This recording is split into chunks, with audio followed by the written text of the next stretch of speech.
పిల్లలు ఈరోజు చిన్న కథ చెప్పుకుందాం. ఇది మనం అంతమంది విన్న కథే, కానీ దీనికి మన సాహిత్య ప్రక్రియతో కూడా సంబంధం ఉంది. అనగనగనగనగనగా ఒక ఊర్లో ఒక రాజు ఉండేవాడు. ఆ రాజుకి 7 కొడుకులు. 7 వేటకెళ్ళారు.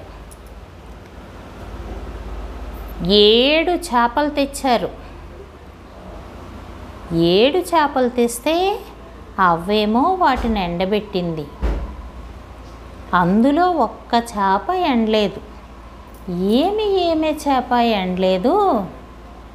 నాకు గడ్డి మేట చాటొచ్చింది. ఏమే గడ్డి మేట చాటొచ్చావు? నాకు ఆవు మెయ్యలేదు. ఏమే ఆవు మెయ్యలేదు? నాకు పోలిగాడు విప్పలేదు. ఏరా పోలిగా విప్పలేదు? నాకు అవ్వ బువ్వ పెట్టలేదు. ఏమే అవ్వ బువ్వ పెట్టలేదు? నాకు చీమ కుట్టింది. ఏమే చీమ కుట్టావు? నా బంగారు పుట్టలో వేలి పెడితే కుడతానా, కుట్టి చూస్తానా? ఓకే.